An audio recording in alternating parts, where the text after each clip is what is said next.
Hey guys, today we're going to do something a little bit different.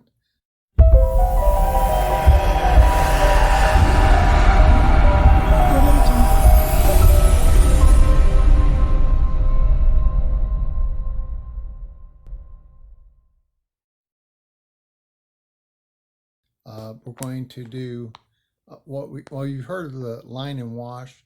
That's where you take a pen and you draw or sketch out what you want to paint, and then you basically take your watercolor and which is the wash, and you fill in between the lines, kind of like creating your own coloring book.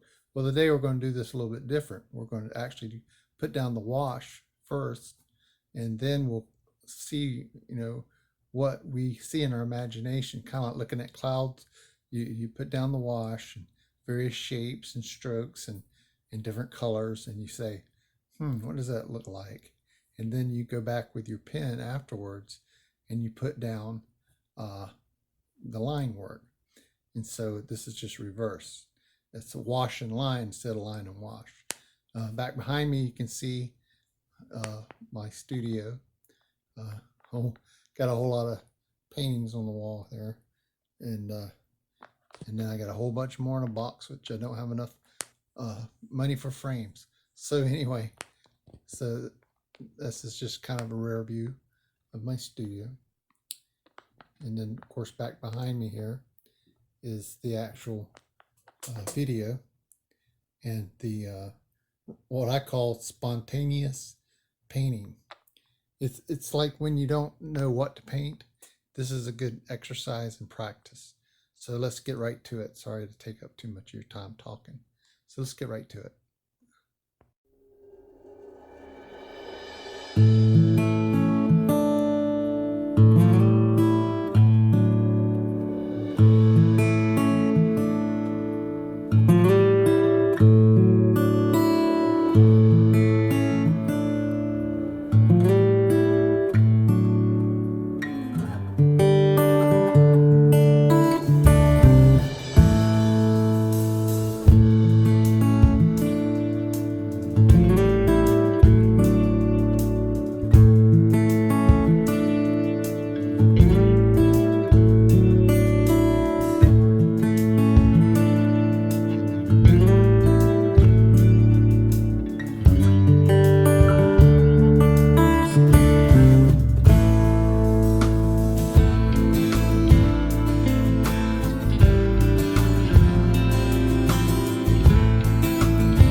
Okay guys, let's summarize. This is the finished product, and it's just done on a little small 5x7, and of course in the foreground, I guess what this turned into is just another landscape with water flowing through. Got some land and reeds here and tall tree, and then you go across the river and you have some more land and kind of rocky features, and then you have some distant hills here, and then it looks like in the background you have various colored what ends up being distant trees. And of course, using the line work, we go ahead and we put in various other trees to occupy the landscape. See some here also in the distance, and even further back is these colored ones, and then up front here in the middle ground you see some, and then in the foreground you have this one. And you know, it's probably not my best, but it actually opened up ideas in my head, and that's what I could paint. So it's just a little practice exercise. I hope you guys enjoyed it. Let's take a quick look at the rest of the pictures.